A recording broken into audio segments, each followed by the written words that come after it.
वासना के वस्त्र का हरण कर रहे हैं भगवान। जब जीव स्वयं समर्थ नहीं होता तो भगवान उस पर कृपा करते हैं कि चिंता मत कर, तेरी इच्छा है ना, तेरी वासना को मैं हटा दूंगा, तेरी वासना को उपासना में परिवर्तित कर दूंगा।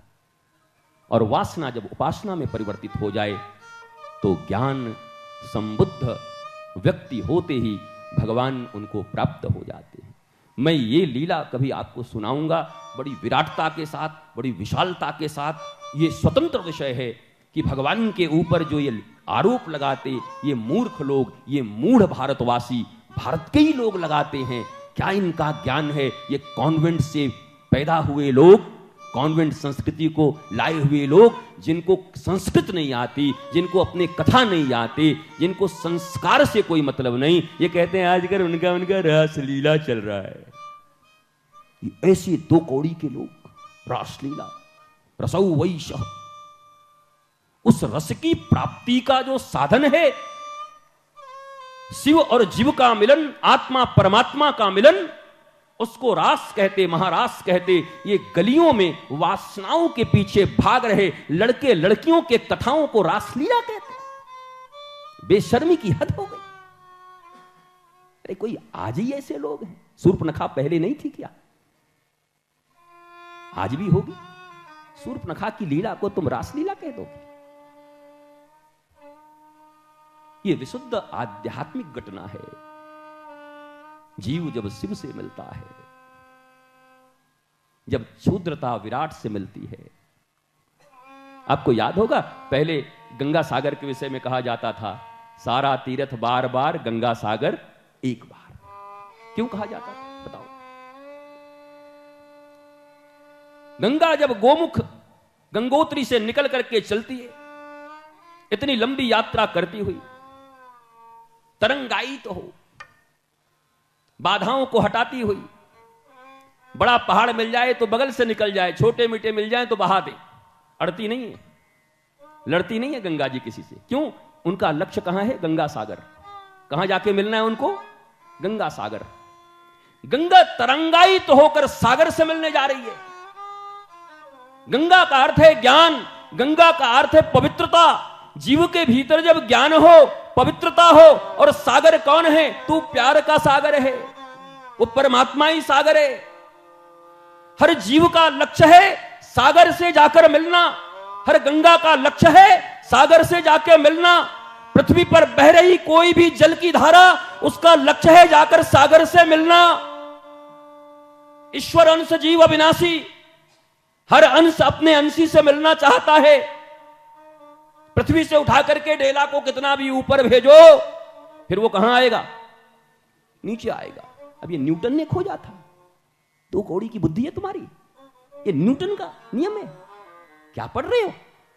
ईश्वर अंश जीव अविनाशी, चैतन्य अमल सहज सुख राशि। जो जिसका अंश है वो अंशी की तरफ उसका खिंचाव होगा, ये सिद्धांत है। ये गोस्वामी तुलसीदास कह रहे हैं कि न्यूटन कह रहा है। भैया तुम्हारी आदत हो गई है कि जब तक कोई विदेशी किसी चीज को टच न कर दे तब तक उसको स्वीकार न करोगे। FRCS लंदन नीम को पेटेंट करके भेजेंगे तो फिर तुम नीम खाने लगोगे। नीम तुम्हारे बर्बाद हो रहे हैं, नीम का तुम कुछ उपाय ही नहीं कर रहे हो कि नीम तुम्हारे किसी काम के हैं।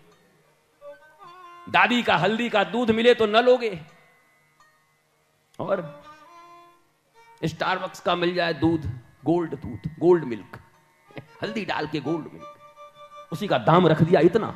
हमारी दादी हल्दी मिला करके दे, छी दादी, फी दादी, और स्टारबक्स का गोल्ड मिल्क, और ये शुद्ध मिलावटी हल्दी डाल के दे रहा है। वो मुकदमा न कर दे हमारे ऊपर कहीं। हमें ये भी डर लगता है हम क्या बोल जाए, कौन मुकदमा कर दे महाराज। बताओ, तुम्हारी संस्कृति में वो दूध तुम नहीं पी रहे, पर वही विदेशों से जब पैक होके आता है तो तुम्हारे लिए स्वीकार्य हो जाता है। भारतवासियों, ये क्या है?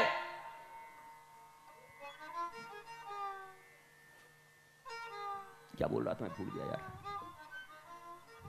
हाँ जी, इसके पहले, और इसके पहले, हाँ जी, एक आदमी गंगा सागर। अब तरंग है भैया, सागर में भी तरंग उठते हैं फिर नीचे चले जाते हैं, हृदय की भी लहरें हैं, आती हैं जाती हैं। कोई किताब पढ़ के तो कुछ बोलना नहीं है, जब आए बैठे और बोलते रहो, मौज करते रहो। प्रसंग कोई और हो, प्रसंग कोई और छिड़ जाए तो और बोलो, जो लहर उठे वो बोलो। गंगा सागर में गंगा आती है, मिलती है, पर याद रखना इस पृथ्वी पर सबसे पवित्र नदी मानी जाती है गंगा। अच्छा, वेस्टर्न और हमारे कल्चर में क्या अंतर है? वहां नदी मानते हैं, हम मां मानते हैं। हमने प्रकृति को मां माना है और मां है। पवन सुत, भारत का एक ही ना, रोटी कपड़ा और मकान मांग रहा है हिंदुस्तान।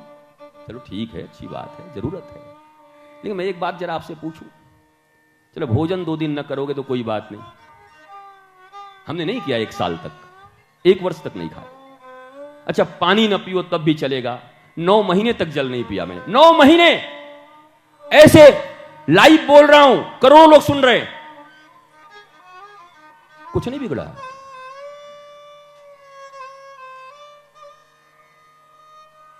अब चलो एक बात और बोलता हूं, अगर ये सब 2-4 दिन न मिले तो काम चल जाएगा, पर श्वास, हवा, भाई अन्न छोड़ने को कहें तो एक दिन एकादशी में सभी छोड़ देते हैं, गुरुजी छोड़ दिया आज अन्न।